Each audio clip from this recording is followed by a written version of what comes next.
Well, good morning, everyone. Welcome to Hope Fellowship. It's great to be with you. I am here live. This is not a pre-recording, and it's good to finally be back connecting with you.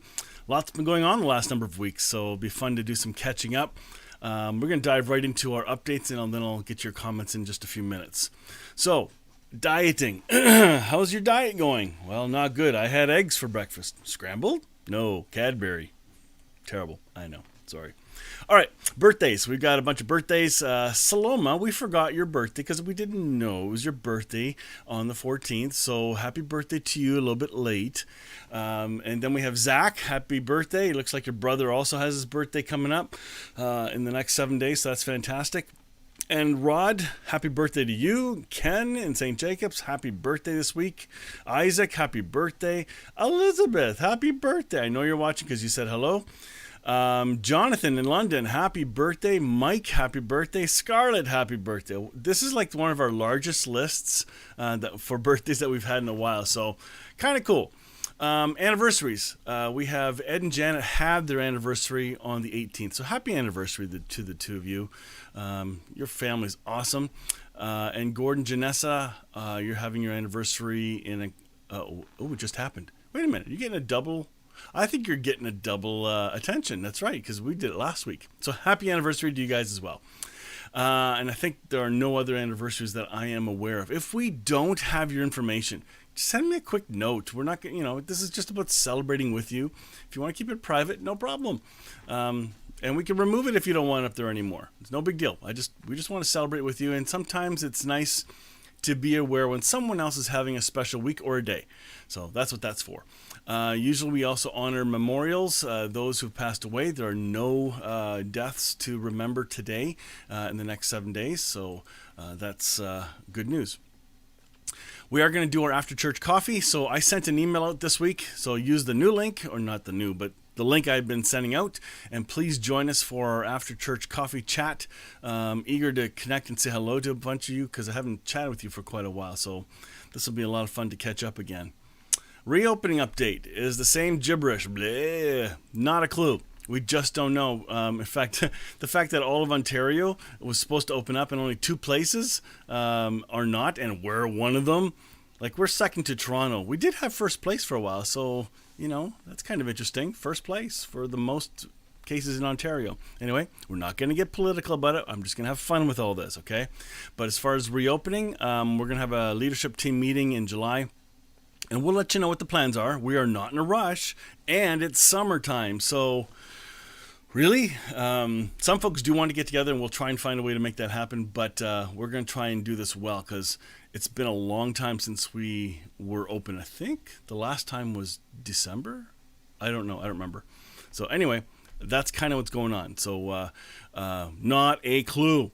Financial support. Thank you for those. And by the way, it's summertime. So summertime tends to become our most difficult financial time. So try not to forget, if you're a regular supporter of Hope Fellowship, when you're gone in the summer because it's vacation time, people forget, but we're all gone. Like, we've been gone for months and months. So please don't forget, because it really does help a lot. And thank you to everyone who does support. It does make a huge, huge difference. We have graduations. So Owen, congratulations on your graduation from Foundation Christian School. He is heading into high school. Boy, things are going to change. And he's a bright young man, and I really like him a lot. I respect him, and I'm thrilled for his future. Another graduation. Oh my goodness, I know this person. This is my daughter. So happy graduation, and congratulations, Avery. She's with the Bachelor of Applied Science, Applied Human Nutrition with distinction. Proud dad. I do know that she did say when she started her degree, "Dad, when I graduate, you're the first one I'm going to try and fix." Ugh. So I have my own curve to flatten, but anyway. And Megan, happy graduation to you from Wilfrid Laurier University. I believe it's a degree in math. I forgot to look closely. But she just graduated. That's a big, big deal. So congratulations to you. If you have some other graduation pictures for significant graduations, I don't need grade 1 to 2 and 2 to 3 and all that. Those aren't not significant. It might be for you, but they are not big milestones. I'm looking for the big milestones so we can celebrate these things together. I hope that makes sense. I'm not trying to offend anybody, but you'd be surprised the pictures I get. Please post this. No, please don't ask. So anyway, keep it simple, and for authentic big milestones, please let us know. I think it's great. Commenting on Facebook. If you're watching from Facebook, click like, make a comment. Not everybody can see each other's comments because we are actually streaming to 4 different Facebook pages and YouTube and to Twitch. So I see the comments from everybody. So when you hear me say hello to certain people, you might be saying, I don't see their comment. That's because they're on a different platform or a different page. So make sure you hit like. And if you're on YouTube, if you're not subscribed, click subscribe. That would help. Let's see who's watching this morning. We got Drew, first one in from Winterburn. Proud dad of his son graduating, so that's great. Debbie and Jerry in New Hamburg. Great to see you guys online. Mark and Joy in Guelph. Good morning. Norma from St. Jacobs. Gary here in Elmira up the street. Pete. Hey, Pete. Good to see you, buddy. Joan and Rob, good morning. Carol from UG, great to see you online. I don't know if you have somebody else sitting there with you watching, but really good seeing you. Looking forward to coming in. Brenda and John from Kitchener, good morning. And we have Alan and Jen from Tiny Township. That doesn't mean it's a tiny township. The name's called Tiny. All right. So fantastic. He's an old friend. In fact, do you know what's kind of cool? I just realized that. Jen and Alan were my very first wedding I ever did. That's right. So it's so cool. And we're still friends. He golfs a heck of a lot better than I do. But he did teach me how to golf and taught me well. I had probably those first 2 or 3 years were my best golfing years ever. Great teacher. Who knows? Maybe I wasn't stressed about trying to perform really well. So anyway, I hope we can do that again, Alan. And then we have Karen and Alex from Ottawa. Good morning. Dan and Ellen. And yes, it's a great day to go swimming. It's going to be muggy and humid. Our friends in British Columbia are complaining at the heat and humidity. It's really hot out there. But today's not going to be much better here in Ontario. We're going to hit like 29 degrees with the humidity of like 38, 39, which is insane. So hopefully you have air or a place to cool down a little bit. Elizabeth, good morning. Good to see you online. I know you were celebrating the anniversary of, I think it was your wedding anniversary that just happened the other day. And you're remembering Elwyn well. So our thoughts and hearts go out to you. Charles from Winnipeg, good morning. Courtney, good morning to you and your family. Becky and Wayne, hey Wayne. Wayne and Jackie Cheater, good morning. Ron and Sharon in Waterloo, good to see you guys, yay. Janet, good morning. Hope you saw the little shout out to your anniversary. Yeah, Becky is writing to Jonathan. Hey, happy birthday, Jonathan. I don't know if he's watching, but we'll find out. Nancy's there. Okay, good. Cool. Cheryl, good morning. Say hey to your family, please. Saloma, good morning. I hope you heard the birthday shout out to you. We're late because we didn't know when your birthday was, but I found out because of Facebook, and so happy birthday to you. Nancy, hello to you and your family in London. It's great having you guys watching. Yeah, can't wait to golf again. Woo. Julie, good morning. Blake, oh my goodness, buddy, good morning. Hey, I'm back. So let's do that meeting we were talking about, please. Bug me on Tuesday, and we'll find a time this week to have our chat. Louise, oh my goodness, good to see you. She used to live at Pine Haven long-term care, but she escaped and is no longer there. Anyway, great to see you online. Thrilled that you can watch and join this morning. And good morning, Jennifer Shaw. Great to see you online. Okay, let's move this over. We're going to get into some of our music. We got some great worship songs. We've got Bless the Lord, O My Soul from Yeshua in Pakistan. He sent us a video, and The Love of God from Jesse. We miss you, Jesse. Hope you're doing well, you and your family. And then Russ and Jennifer are doing the song Be Thou My Vision. I think Jennifer did Be Thou My Vision already, but this particular one is more of the traditional one. She added a verse into the previous one, and we've played that a few times, so this is more of the traditional, I think. But anyway, I think you'll enjoy this. So let's dig into our music. Listen to the words. Let them speak to your soul, because the stuff I want to talk about today, this is about addressing our soul and what's going on inside and outside. So may these songs honestly penetrate your heart and mind, preparing you for what we're hoping to talk about in our encouragement time. All right, so let's dig in. I think you'll like this. Here we go. Psalm 103.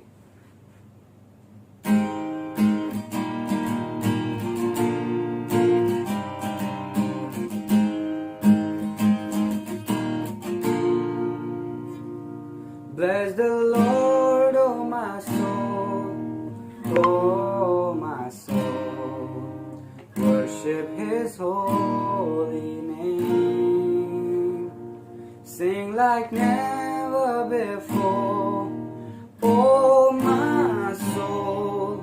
I worship Your holy name. The sun comes up, it's a new day dawning. It's time to sing Your song again.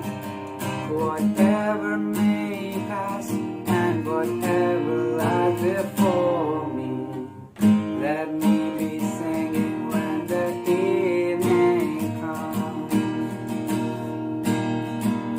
Bless the Lord, oh my soul, oh my soul. Worship His holy name. Sing like never before, oh my soul. I'll worship Your holy name. You're rich in blood and You're slow to anger. Your name is great and Your heart is kind. For all Your goodness I will keep on singing. 10,000 reasons for my heart to find. Bless the Lord, oh my soul, oh my soul. Worship His holy name. Sing like never before, oh my soul. I'll worship Your holy name. The love of God is greater far than tongue or pen could ever tell. It goes beyond the highest star and reaches to the lowest hell. The guilty pair bowed down with care. God gave His Son to win His erring child. He reconciled and pardoned from His sin.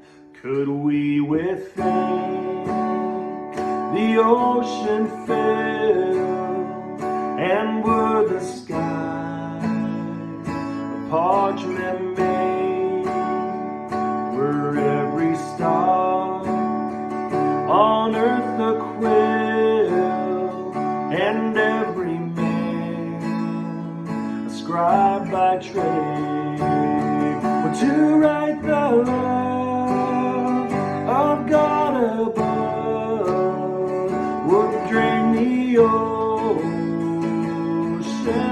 dry, nor could the scroll contain the whole, though stretched from sky to sky. Oh, love of God, how rich and pure, how many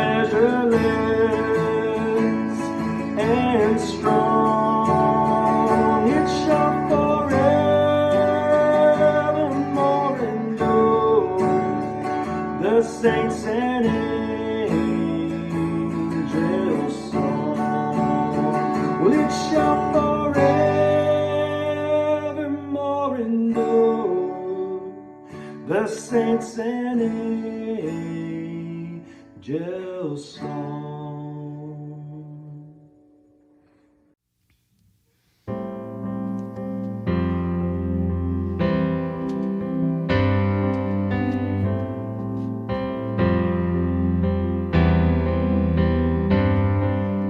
Be thou my vision, O Lord of my heart, not be all else to me, say that thou art. Thou my best thought, by day or by night, waking or sleeping, thy presence my life.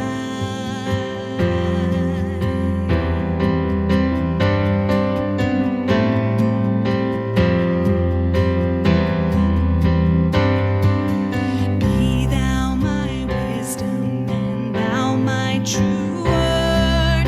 I ever with thee and thou with me, Lord. Thou my great Father and I thy true Son.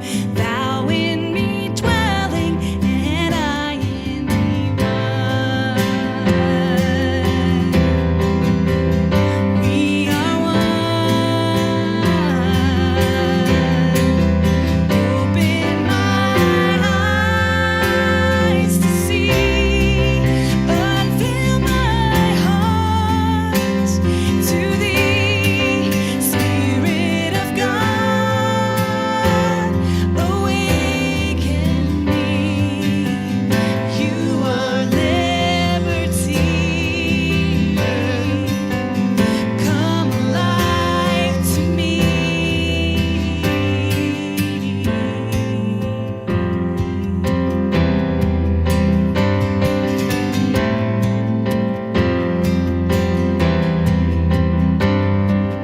High King of heaven, my victory won.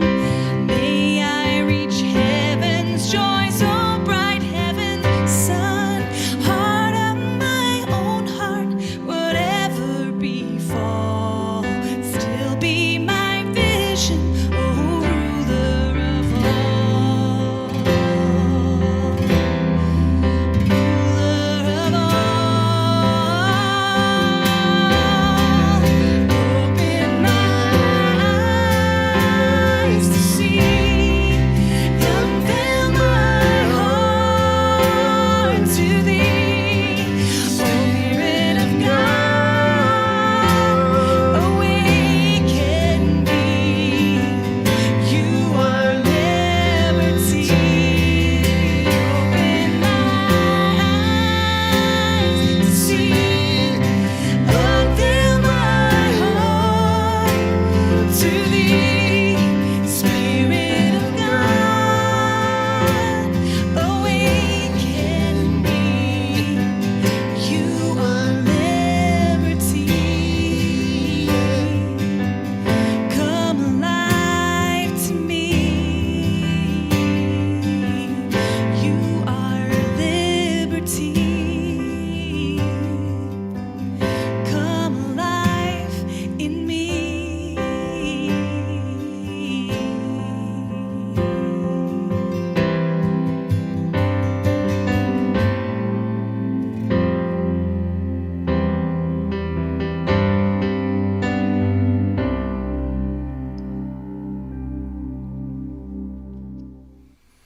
Well, thank you, all three of you who are contributing music. Loved it. Jesse, I gotta admit, I love the twang.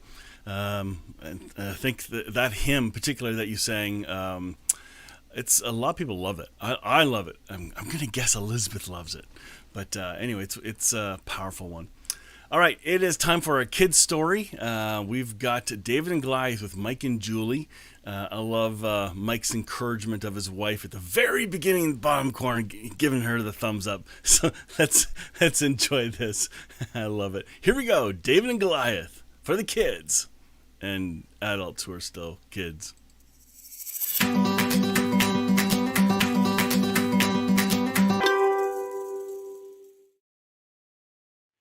Welcome to Hope Fellowship Children's Story Series. Hi everybody, this is Julie's first time.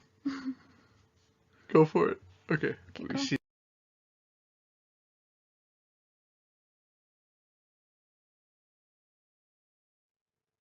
David was born and raised in Bethlehem with his 7 big brothers.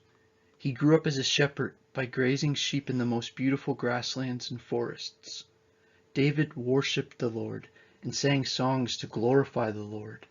It is in the book of Psalms where we can find his most amazing poetic words and hymns.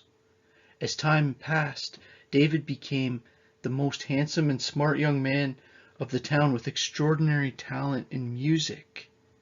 The king of Israel, Saul, recognized him for his talent in playing musical instruments. For a very long time, the Philistines wanted to conquer Israel and take away all the possessions. They were constantly waging wars and seeking for an opportunity to defeat the Israelites. God's people, the Israelites, were getting ready to fight an enemy army. David's brothers were soldiers in Israel's army. They were camped with King Saul and other soldiers on a hill. The enemy army was on another hill across the valley.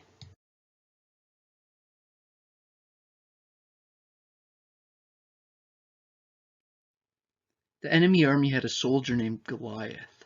Goliath was very big, very strong, and very tall. He was a giant. Every day Goliath would shout mean things at King Saul and the Israelites. Then he would say, "Choose someone to come and fight with me. If he wins, we will serve you. If I win, you must serve us." King Saul and his men were afraid. They were used to fighting together, and Goliath was so big that no one wanted to fight him by themselves.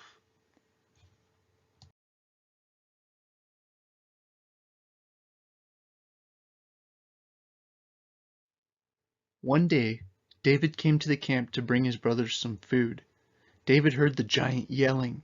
David was very angry because all of the mean things Goliath was saying about God and the Israelites. David couldn't understand why no one would fight Goliath. David knew that God was stronger than the giant, and David knew God would help the Israelites win.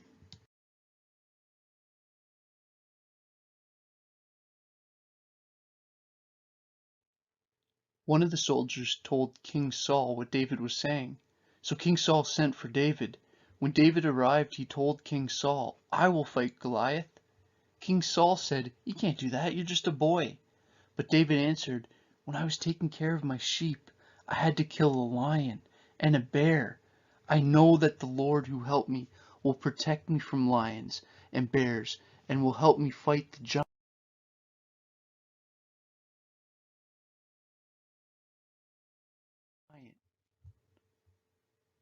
Saul wanted David to wear the king's armor and use his sword. But when David tried to walk around with all those things on, he said, "I can't fight in these," and he took them off. So King Saul said, "Go, and the Lord be with you." Then David went and found 5 smooth stones to use with his sling. Now he was ready to fight the giant.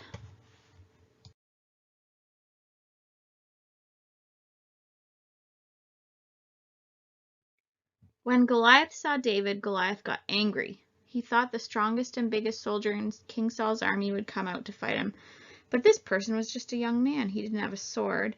He didn't have a spear. He didn't have a shield. He didn't have anything except a sling. So Goliath yelled, "Come here and I will kill you."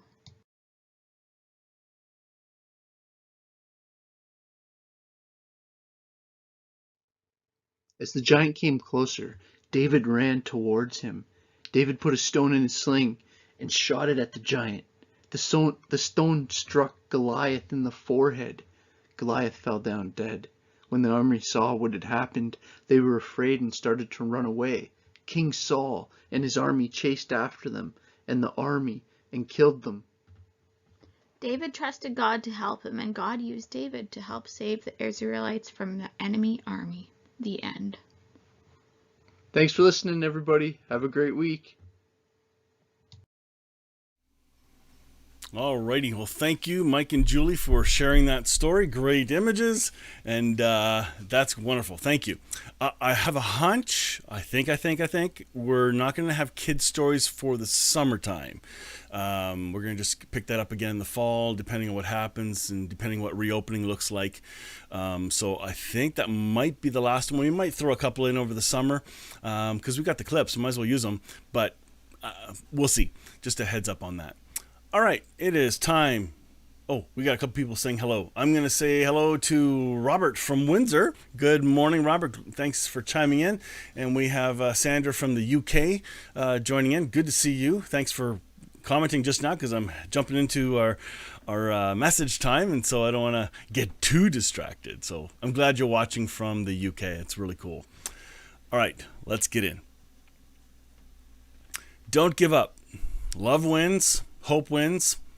How to find hope in a time of great pain and suffering. This is going to be part 1. And, we got Full Metal Church coming in from Oregon. Good morning, Mike.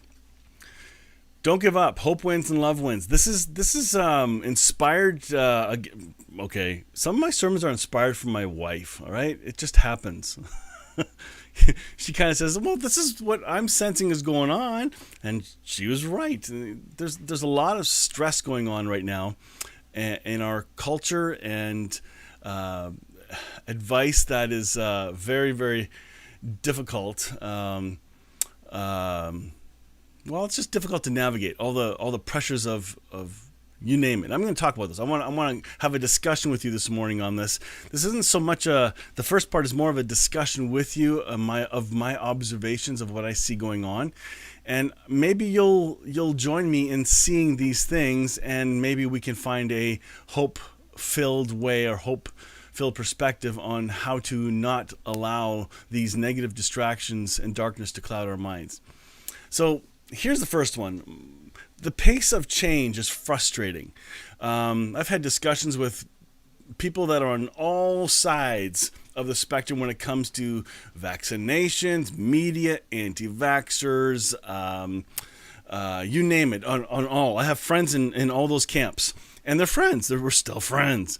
We don't have to agree on everything, and we also have learned to not argue about some of those things because it's pointless. I value my friendship more. So anyway, one of the things is the pace is changing, and to have yet another lockdown level not open up for us and for our region, this is tough. But this is not just about Kitchener-Waterloo region. This is for all of Canada, the United States, around the world. Again, in Canada, we're only looking at our own lens. How about some of the other countries that are begging for these vaccinations? They don't have any vaccines because they haven't arrived yet. They don't have a supply, and they're begging and begging and begging. People are dying left, right, and center. So for us to moan the way I see people are moaning, why do we have to line up at the grocery store? I'm frustrated we don't have this, and people are getting really nasty with each other, and that has got to stop. And may we, as Hope Fellowship, never be the contributors to that negativity. I have thoughts. They don't always make it out of my mouth. So I'm preaching to myself here.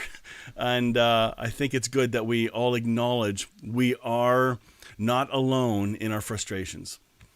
We want to be out of this pandemic mode. We want the economy to be opened up. We get that. And I'll talk about the messaging in just a minute, but this is what I'm observing. We're frustrated that things aren't opening as we want them to. Here's another one. This is a tough one to say, so please don't be offended by this.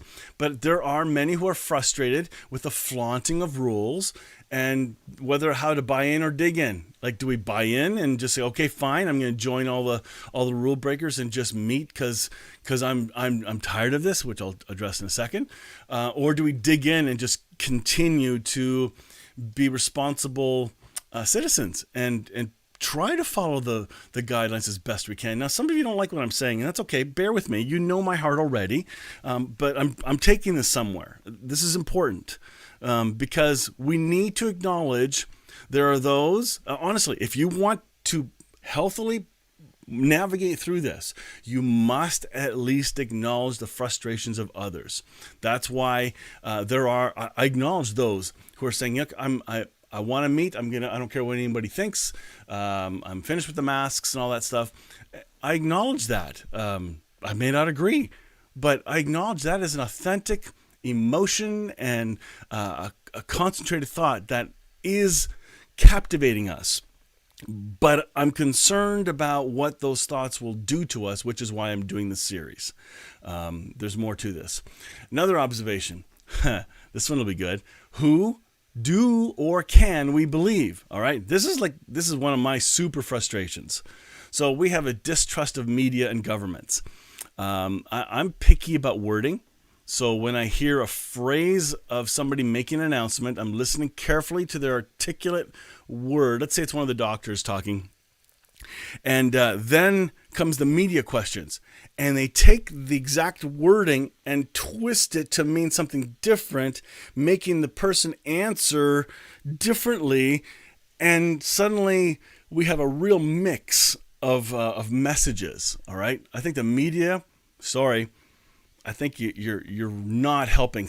When you try to jockey for media position and clout and influence, and it's climbing the ladder and not really trying to get the true answers. This is about getting attention. You have I think really screwed up your calling in the media. You're not true media. It's self-promotion, and that's driving me nuts. And then we have the government, flip-flopping on what they're going to say. Here, do this, but don't do this. You guys have these rules. We have the rules that are different because we're special. All that stuff, that's been going on for the last year and a half. I acknowledge this. And I'm calling you to be honest and acknowledge, yes, these are real things. Some people are going, la, la, la, la, I'm not listening. I'm just going to follow the rules and bury your head. Others are saying that I'm questioning absolutely everything, and now you're fully engaged. These are real things going on, all right? I want to guide you someplace by the time I'm done today. The real spread of fake news is a big deal. The vanishing trust in experts. Everybody thinks they're their own expert. This is hard. There's a reason we call experts. And you and I are not the experts. Oh, but I know somebody. Well, we'll get to that in a second. We're losing faith in the system, but also exhausted from having to research and keep up. I'm finding this, and we don't realize it's happening. Okay, and get this. This is on top of normal life problems. So this is all added on to everything we're doing. So if you're wondering why you're beat up, tired, and worn out, don't give up hope. Love wins and hope wins. That's the point today, okay? We are losing faith in the system, but yet there's still some truth there, and I'm happy to chat more about it. You may argue about your own country's decisions, but I think if we have a worldwide perspective, it might bring some balance of the mass number of medical professionals around the world. Again, obviously, I'm giving a bit of my bias through, but honestly, with such varied interpretations and media reports, we got to be cautious and gentle when we flaunt our opinion of the sources that we think is really viable, okay? Because not everybody's going to agree with the source, and sometimes it's just not worth the fight. But this is exhausting. The point is, this is exhausting. Next. This is a bad one. Because so-and-so said so, exhaustion. So I've done this, and hopefully I've stopped. I don't think I do this anymore. But I know people still do. They post links to media sites that are like, who are they? Anybody created that site, and they say, look, it says this, and bandwagon people. People say, I'm a real doctor, I'm a real nurse, and I get that. They probably are, but such a small fraction in my life, in my world that I'm seeing, such a small fraction are against what's going on. Do we need to hear them? Yes. But when the extremists are so extreme, they don't acknowledge the balance. And this is the same thing in politics. At least acknowledge what's going on. A buddy of mine is very pro a certain political party. And I've suggested, and I'm trying to learn to do this too, is that if I say something's really wrong with that party, then at least when they do something right, give them some credit that they're at least trying. Otherwise, you're not being human. You're just looking for the negative, and now you become unbelievable. Like, really, we're not going to listen to you. So there has to be some maturity in these discussions. Another observation, trying to keep up with the current issues. This one was triggered this week, okay, or the last 2 weeks. Not only are we dealing with pandemic stuff, we're dealing with world issues. We had the George Floyd incident a year and a bit. That really raised the awareness of things that needed to be made aware and brought to the light, brought to public, which led to a number of other movements and missions. And they're growing. It's like every week there's a new one. Which Facebook thingy do I change my header to? Like, what's it this week? And I've purposefully not followed every bandwagon, but I'm highlighting the ones I feel most passionate about. But that doesn't mean I'm not passionate about other ones that are happening. Let me give you an example. Injustices among so many groups. And again, that's where the George Floyd thing came out. And of course, in the last 2 weeks, the most recent is the residential schools. This is a huge one. In fact, my love and understanding for the Indigenous family in Canada, it's growing even more. I already had a growing love.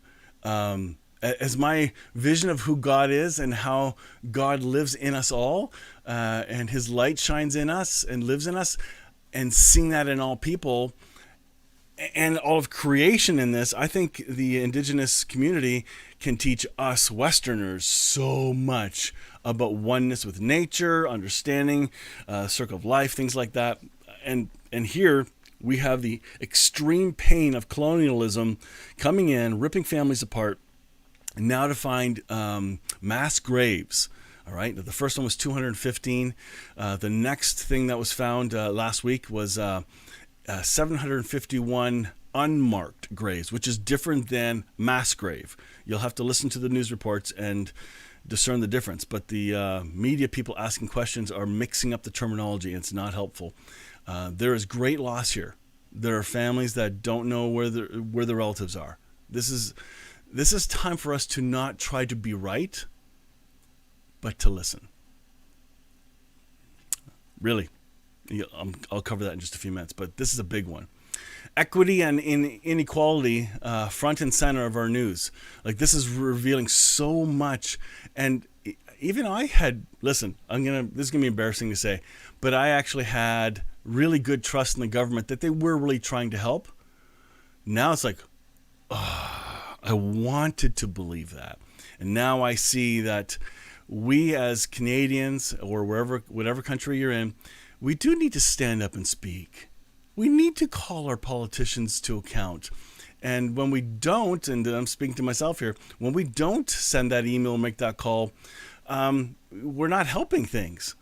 I want to make a difference. I don't want to become a politician. I did at one point, but I'm glad I'm not. But this is a really big deal. I saw this picture of reality, equality, and two more in just a second. I want to share this with you. Reality is one gets more than is needed, while other gets less than is needed. Thus, a huge disparity is created. So that's the reality of life today. Equality means, well, give everybody the same amount of boxes. Well, it's still not. It says the assumption is that everyone benefits from the same supports. This is considered to be equal treatment. Equity, which is beautiful, everyone gets the support they need, which produces equity. And justice is all three can see the game without supports or accommodations because the cause or causes of the inequity was addressed. The systemic barrier has been removed. This is the journey to becoming human. It really is. When we start to recognize our own prejudices, it's very humbling. And may what we share at Hope Fellowship make you a more loving person. I really hope so. Another observation. I hear a lot of people saying, I'm so sick of this, or I'm done with this pandemic. Really? You are? None of us are. Nobody is. So to say that, what do you mean by that? Do you realize the message you're sending when you're saying it? Now, when my wife and I are out for a walk, I say, I'm so sick and tired of this. That's different. We're having a conversation, a meaningful one that continues on and on. But when you're talking to other people, you're not having those long discussions necessarily. So to say I'm sick of it, what are you saying? Are you saying then you're going to cause more stress on those you refuse to follow? Like these are kind of big deals. Let's dig into this. Conspiracy theories are growing. They were growing before. Every pandemic has conspiracy theories. I even saw some memes about the polio vaccine. That same thing. People were anti-polio vaccine back then. Well, guess what? It's pretty much eradicated it. There is some value to the science, better than we know. So anyway, and the worst conspiracy stuff that I am sick of personally, if I'm allowed to vent for just a moment because I have the microphone, is when people tie faith or God to their theories. If they say, well, the Bible points to this and this happening, or especially end times stuff, I'm so tired of it. It does not at all. So don't buy into that Kool-Aid that the church has served for so many years on what end times looks like. It's really hard. So please don't be a spreader of conspiracy theories. If you believe that stuff, fine. But sometimes you can ostracize yourself and hurt relationships all around you because of non-factual things. Like I'll call out my buddy Rod. Rod and I don't agree on this pandemic stuff necessarily, but we have a friendship that allows us, I hope it's okay to say this, Rod. We have a friendship that allows us to be honest and explain ourselves. So we might use this phrase, I'm so sick of it, or I'm done with it. Great. That's the first sentence, but then we have another conversation for the next hour on what that means to us, and doesn't mean the flat statement of I'm done with it. Honestly, we're saying I'm so exhausted from all this. I want this to be over. See, now we're getting to the real honesty. When we use these shock statements, I'm sick of it, I'm tired of it, I'm done with this, we are using shortcuts to expand a frustration and not give room for honest discussion. All right? That's where I think relationships are getting hurt in the church and in our families. I know families that are split apart right now relationally because of these conspiracy things. Social conversations are guarded along political, anti-vax, end times lines. What I mean is, when you're having conversations let's say you're in line at the grocery store, or you have a safe distance backyard gathering, you almost have to be careful that you don't talk about the wrong political thing because everyone else is on the other side, or you don't know if they're anti-vax or not. Mind you, they'll tell you if they are, so you probably do know. That's a joke. And then if you're dealing with the spiritual world, if you know they're end times folks that are thinking this is the end times, mark of the beast stuff, like you don't want to engage those conversations because it creates a big fight. And so even social conversations are becoming exhausting, and our friends list is shrinking, which I got a question about that in a few minutes. How many are left? Who are our real friends? It's exhausting to navigate all that. And so the idea of, I don't have to go out, man, there's some benefits to this pandemic. I don't have to have people over to have those conversations. I don't have to have relatives over. I like my relatives. I'm not talking about me. I'm talking about generic. These things are so tiring, and if you don't know this is happening, your frustration can grow, and you'll just be an angry person, which is not who you are. You are a grace-filled, love-filled person, and it needs to come out. And if we don't realize what's contributing to our negativity, we're not going to address it. Who will your real friends be when it's over? That's a good question. Another observation. We may be suffering from lack of agape syndrome. And I think this is happening all over the place. I have suffered from lack of agape syndrome on and off. It comes sporadically. It's triggered by others. What do I mean by lack of agape syndrome? It's focusing only on our problems. That's one of them. When we only see our problems. I don't have internet. I can't get out. I can't even get an appointment for a vaccine. I can't get this at the grocery store. There's no more toilet paper left. I can't go there. I can't do this. I. That's lack of agape syndrome. Also, everyone else is wrong. Yeah, that's a lack of agape syndrome too. Everyone else is wrong. I'm right, and you just pout off being right. Sometimes people sound like they're always right, but they don't really mean it, but they just sound it and they're not always aware of it. I've gotten in trouble for that for sure. Or lack of agape syndrome looks like I need to be more right than the other person. All right, because I can't let them even be a little bit right. Otherwise, I need to admit I don't know it all. Ouch. Ooh, that one can sting. Ding, ding, ding. That's right.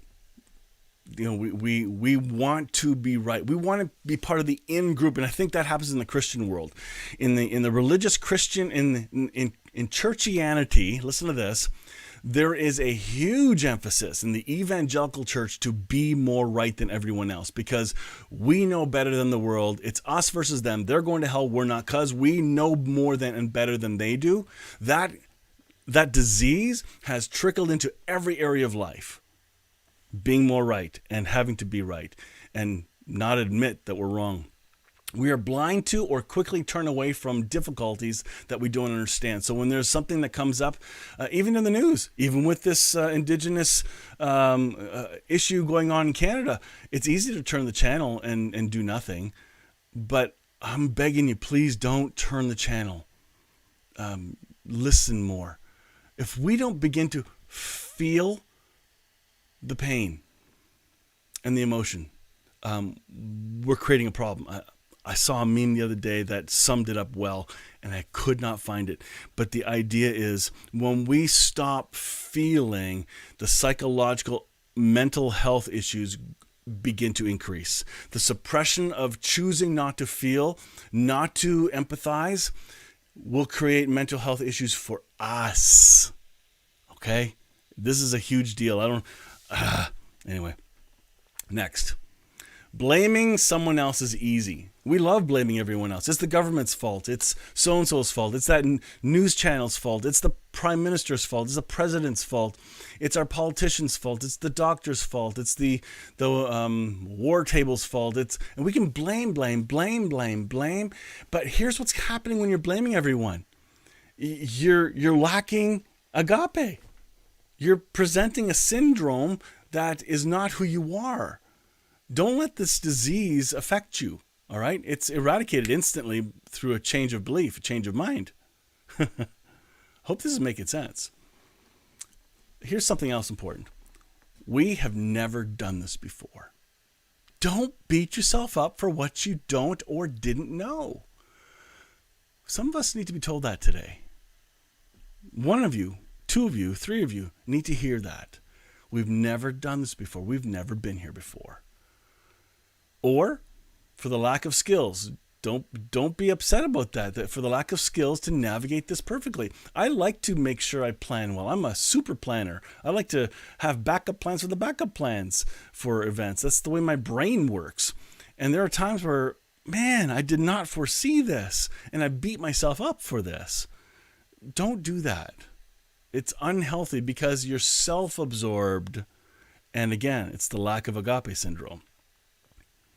Or I could have been more prepared. Why didn't I think of that? Why didn't I, at the beginning of the pandemic, buy up all these other things that I can now sell and have a stable income? Like, that one comes up all the time. Oh, I could have thought of that, but you didn't. Don't get mad for what you don't know. This next picture is absolutely hilarious. This little boy was going to go blow. I'm assuming, because I only saw one line in the comment, I'm assuming because it said he went out unsupervised to blow up his tires. I'm assuming he never did this before. So he goes out, blows it up. Well, he had never known how to blow up a tire before. Obviously, from what I'm seeing in the picture, he has blown up basketballs and soccer balls before. That's my assumption. But this is not how you blow up a bicycle tire. And he didn't know. And to me, this innocent picture is perfect for some of the stresses some of us are going through. You didn't know, you couldn't navigate. Our circumstances came to us. Quit beating yourself up. Let's find hope in this. Let's find love in this. I thought it was hilarious. You guys find that funny? I thought it was hilarious. Loved it. Don't give up. Don't give in. Here's a myth. I used to say there's so much darkness in this world. The world is so dark. Well, guess what? That's actually a myth. There is more light in this world than darkness. Absolutely. By far. Darkness is not a substance. It's not a thing. In fact, to God, darkness and light are the same thing. There is no darkness in God.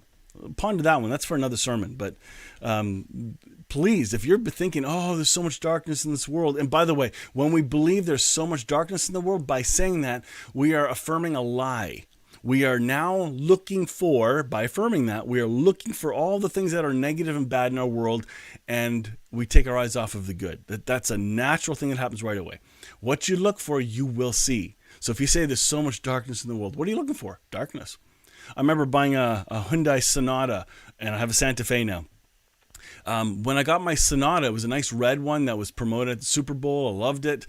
But suddenly I saw all these red Hyundai Sonatas. I'm like, wow, a lot of people, these are like coming out of the woodwork. I never saw so many before. When I got my Santa Fe, wow, look at all the Hyundai Santa Fe's. Well, they were always there. I just never noticed them. I started to look for it, okay? What you think about will affect your mind, body, emotions, and health. So if we focus on darkness or look for darkness, we're going to allow that darkness, that false darkness, to affect us emotionally.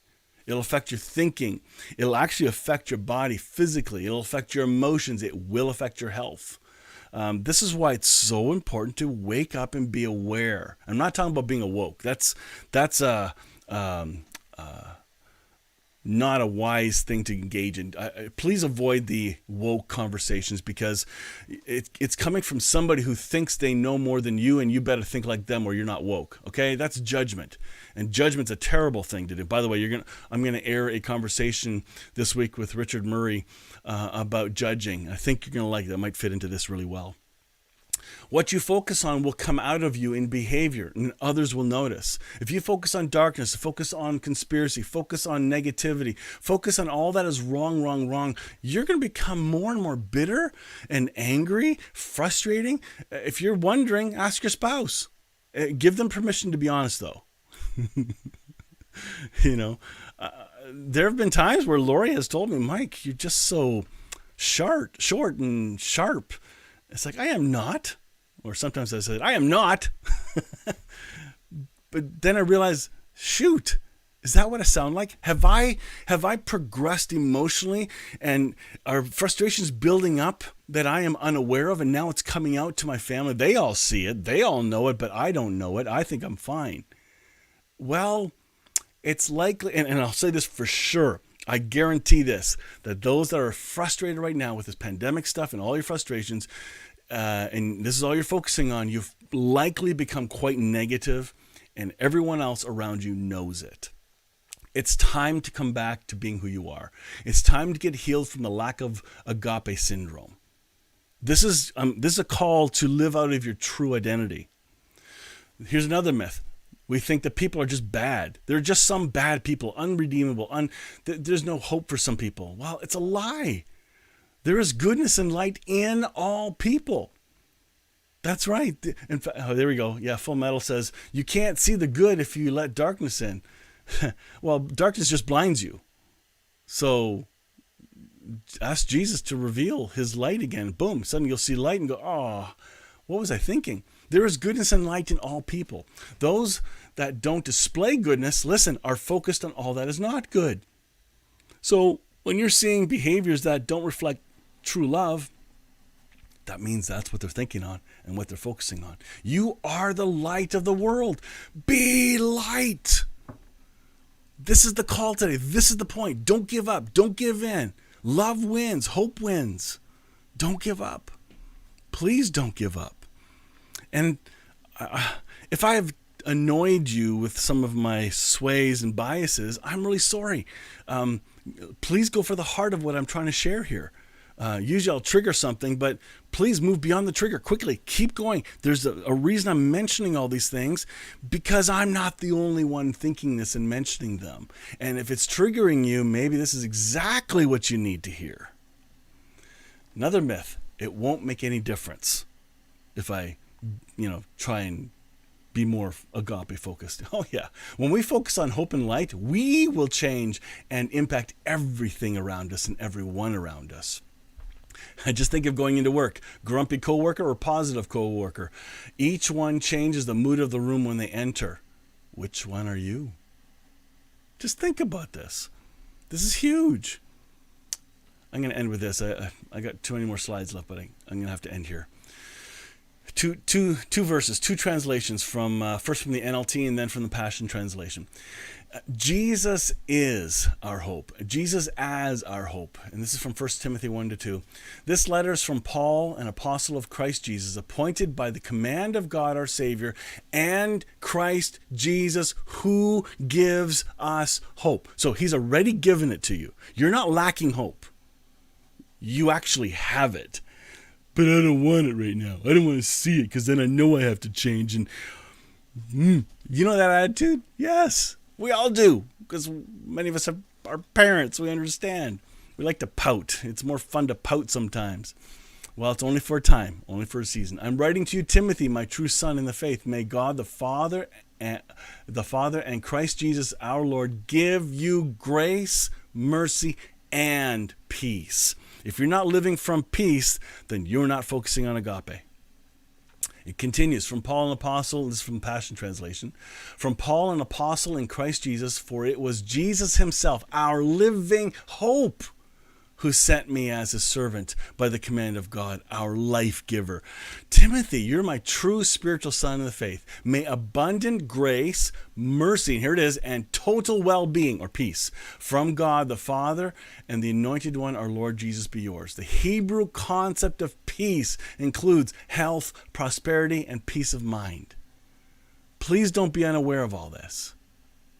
This is a pretty serious topic. And I'm going to address it more. Like this week is more of my opinions because they're more my observations. So don't take it as sermon notes. I'm giving you what I see and hear and feel from all the people I meet. I'm not doing this walk alone. I'm not doing this teaching alone. I'm sharing with you from conversations I've had with so many people, like I get to in my role. In chaplaincy and long-term care, I see a lot of people every week. And as a pastor, I meet a lot of people. In my funerals, I meet a lot of people. I'm hearing a theme, a constant theme that's happening. And that's what I'm trying to address today. Please don't give up. I know many are feeling frustrated and depressed about what's been going on. Don't lose hope. And I hope next week we'll get into more ways of how to then focus on hope. How to then focus on agape so that we don't get stuck with the lack of agape syndrome, all right? Because agape is your DNA. So lack of agape is impossible, but you can lose sight of it. You can take your eyes off it. You can forget about the agape that's in you. Yes, you can. So I'm trying to remind you and poke and say, hey, this behavior of negativity, it ain't you. It's not real. And it's really annoying and draining and exhausting. All right. So if you feel the poke, okay, like remember going to a doctor and the doctor goes, poke. Does this hurt? Nope. Does this hurt? Ah! And the doctor says, well, it's not supposed to hurt there. So if I'm poking and it's hurting, it's not supposed to hurt. And I'm talking to myself. You all know that. You know me well enough for that. So anyway, that's it. We're done this morning. Please have a chat with Jesus today. Surrender your anxiety. Surrender your frustrations with the situation. Say, God, what are you trying to show me in this? Through my unique personality, Father, what do you want to teach me this week that I've not been able to see in 16 months? You might be shocked at what you learn. And if you do, I want to hear about it. Oh my goodness, please message me. I want to hear the joy of revelation. The joy of, wow, I can see clearly now. It's like a good song. I can see clearly now that I am not presenting my authentic identity. And I want to be a more loving person. I don't want to be a drain on people. I want to be life-giving, light-giving. Yeah. All right. Okay, here we go. Reminders, we're going to do our Zoom chat as soon as we're done here. If you don't have the link, message me, private message me on Facebook, and I'll copy the link to you as soon as we're live in Zoom. It'll be about 5 minutes. But don't wait 10-15 because we might be done already. And if we haven't seen you for a while in the Zoom call, please jump in. I miss everyone. I want to see who's around today, and it'd be fun just to do a quick hello. You stay for 5 minutes and then leave. No problem. There are no rules to this. So that's it for today. Hope you have a great week, and I pray that this next coming week will be a more hope-filled week, and may you sense your true identity as agape, and may agape come out of you in a way you never saw possible. All right. Thanks for watching. We'll catch you next time.